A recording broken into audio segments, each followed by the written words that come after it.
Welcome back to the lecture series on electromagnetic fields. Today we discuss about statically and dynamically induced EMFs as part of Unit 5. So here in the earlier discussions, we were talking about Faraday's law of electromagnetic induction. Then we moved on to understand Maxwell's fourth equation in integral and point forms. In today's part, we'll try to see what are the possible scenarios that we encounter. For instance, if we are talking about non-zero value of d5 by dt, which may result from any of the following situation. We are talking about a time-changing flux linking a stationary closed path or a relative motion between a steady flux and a closed path or a combination of the two. These are like three different scenarios which possibly occur, which we need to analyze. So here, if I'm talking about the scenario one, where I talk about a stationary closed path in a time varying field, we have the statically induced EMF, which we call the transformer EMF. The condition here is in which a closed path is stationary and the magnetic field is varying with time. So this can be depicted, as you can see in this particular picture, and we can understand that the field is increasing. Then we have an induced EMF. And then this can be compared to the transformer action, the figure, adjacent figure, where we are seeing that the induced voltage in the secondary is because of the voltage which is causing a flux which is varying with time in the primary of the transformer with a static core.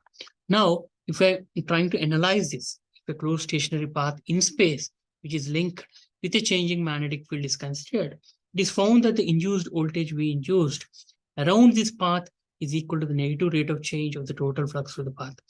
If we are trying to mathematically understand these equations, integral E dot dl will be equal to V induced, or V induced equal to minus dou phi by dou t, or dou phi by dou t of integral V dot ds. So here the flux is written in terms of the flux density. Now integral E dot dl equal to minus dou by dou t of integral V dot ds, or by applying Stokes' theorem to the left hand side, the line integral can be written in terms of the surface integral by taking the curl of E, which gives us integral del cross E dot ds equal to minus surface integral dou b by dou t dot ds, yielding us the Maxwell's equation, which we have defined earlier as del cross E equal to minus dou b by dou t. Now, this can be further analyzed if we are seeing in this particular diagram here. We have an open surface X, which is S, which is fixed, within which we have a loop L. And then if the field, B field, the magnetic field is changing, giving a changing flux, in this case, the B points in direction arrowed and is increasing. Let us say this is a scenario. And then the EMF induced in the loop L defined on the surface S is equal to the rate of change of magnetic flux enclosed by L. Figure above shows the case of EMF induced when a permanent magnet is moved into a loop of wire. So these are like different scenarios which are possible, and here we are looking at one such scenario wherein we have a loop, and then if we are having to define the EMF induced, how we have the diagram. Okay, now if I talk about a simple example on what we have just discussed, let us say we consider a conducting bar that can slide freely over two conducting rails as shown in the figure, and we are trying to calculate the induced voltage in the bar if the bar is stationed at y equal to 8 centimeters and b equal to 4 cos 10 power 60 AZ milliweber per meter square. Now I'm talking about the scenario one here. So directly based on the transformer EMF that we have taken, VMF equal to minus integral dou b by dou t dot ds. Then based on what is given here, we are talking about the limits. We can see that along the y direction, the change is from 0 to 0.08, and x is changing from 0 to 0.6. And then b is defined as 4 into cos 10 power 60 AZ milliweber per meter square. This we substitute here. And then if I take dou by dou t of b, we end up getting 4 into 10 power minus 3 into 10 power minus 6, 10 sine 10 power 60 dx dy. So if you're talking as ds equal to dx dy, so here this yields us the value of the electromotive force in 19.2 sine 10 power 60 volts. Now the polarity of the induced voltage is again defined according to Lenz's law, and as such is such that the point P on the bar is at lower potential than Q and B is increasing. Now we have to remember our basic definition on Lenz's law, which tells us to use Lenz's law to determine the direction of induced magnetic field, currents, and EMFs, make a sketch of the situation for use in visualization and recording directions, determine the direction of the applied magnetic field B, determine whether its magnetic flux is increasing or decreasing, or determine the direction of the induced magnetic field. The induced magnetic field tries to reinforce a magnetic flux that is decreasing or opposes a magnetic flux that is increasing. Therefore, the induced magnetic field adds or subtracts to the applied magnetic field depending on the change in magnetic flux. So these are some important observations that we have to make in order to better understand how we use the motional EMF or the transformer EMF concepts based on our Faraday's laws. Okay, now if we move on to a moving closed path in static B field, here we are talking about a dynamically induced EMF or emotional EMF. Now, the basic point that we always have to remember is magnetic flux depends on three factors: the strength of the magnetic field, the area through which the field line passes, the orientation of the field with the surface area. If any of these quantity varies, corresponding variation in magnetic flux occurs. So far we have only considered flux changes due to a changing field. Now we look at another possibility, a changing area through which the field line passes, including a change in the orientation of the area. Now, two examples of this type of flux change are represented in the figure in the next slide, where we talk about a scenario where we have a magnetic flux which is changing as a loop moves into a magnetic field, and a magnetic flux changes as a loop rotates in a magnetic field. So here, this particular loop, the rectangular loop, is moving into the magnetic field, and then here there is a magnetic flux change as a loop rotates in a magnetic field. So here we are not only talking about a scenario where we talk about the basic operation of machines, which you will be understanding in your courses on machines, but we also are talking about instruments where the instrument have a mechanism which will depend on the rotation of a particular coil. So these are all having varied applications based on what we try to understand. Now, if we are trying to see this particular motion, we have to remember that the statically and dynamically induced EMFs can be understood by the concept of the charge separation by the magnetic force. And here, if we are talking about Fm to be the magnetic force, that is equal to Q cross B. Now, to an observer moving with the conductor, there is no apparent motion, and the magnetic force can be interpreted as an induced electric field acting along the conductor and producing a voltage, which is equal to V21 equal to integral 1 to 2 U cross B dot dl, or around a circuit motional EMF or flux cutting EMF equal to V21 equal to integral closed path U cross B dot dl.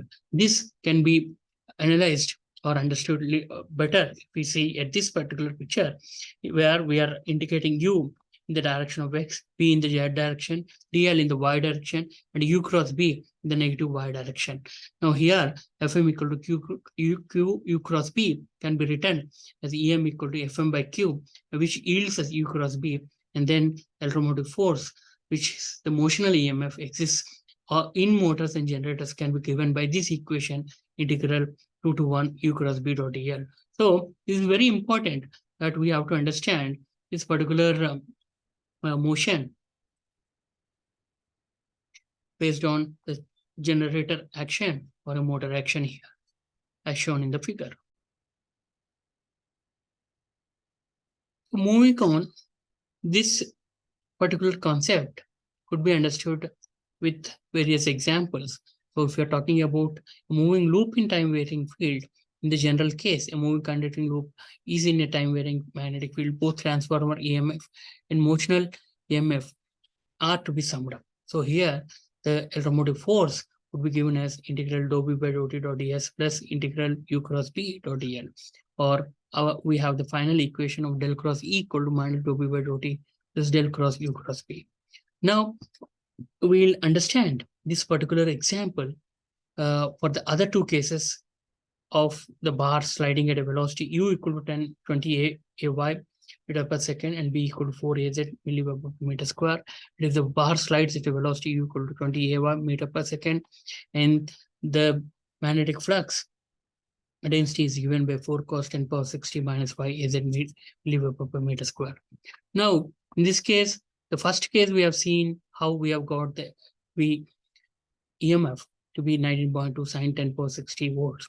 Now, in the case of motional EMF, we end up getting U cross B dot dl based on the components of the velocity to be U Ay cross BH, which gives us minus 4.8 millivolts. Now, both transformer EMF and motional EMF are present in this case, and we can solve it in many ways.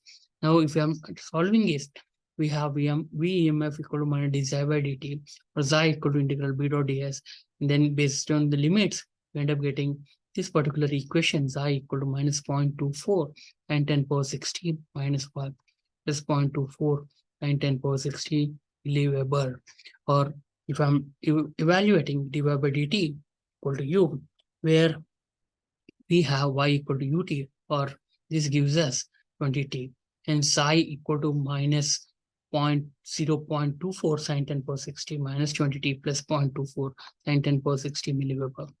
Now, this equation will yield us the total EMF to be 240 cos 10 power 60 minus 5 minus 240 cos 10 power 60 volts.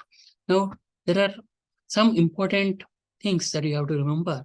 Typical questions that are normally asked on this concept are something like explain about statically and dynamically induced EMF, or only about a statically induced EMF or dynamically induced EMF. Typical problems include something like a conducting circular loop of radius 20 centimeter lies in the z equal to 0 plane in a magnetic field. Calculate the induced voltage in the loop.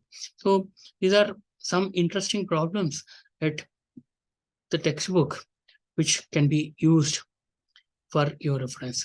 Now, there are also objective questions on this particular concept. The flux through each turn of a 100-turn coil is t cube minus 2t milliweber, where t is in seconds. Induced EMF at t equal to 2 seconds is 1 volt, 0.4 volt, minus 1 volt, or minus 0.4 volt, 4 millivolts. Or we might be asked something like a loop is rotating about the y axis in a magnetic field B equal to B naught sine omega t x Weber per meter squared. The voltage induced in the loop is due to motional EMF, transformer EMF, a combination of both, or none of the above. So typical questions at the end of the chapters, major textbooks can be used as a reference because these appear to be some of the interesting and important concepts in electromagnetics. So in this lecture, we have understood the Faraday's law that states the induced EMF given by VEMF equal to minus dψ by dt. Then for transformer EMF, we end up getting VEMF equal to minus integral dou b by dou t dot ds, and for motional EMF, VEMF equal to integral u cross b dot dl. And these are the references that I've used for this particular lecture. Thank you very much.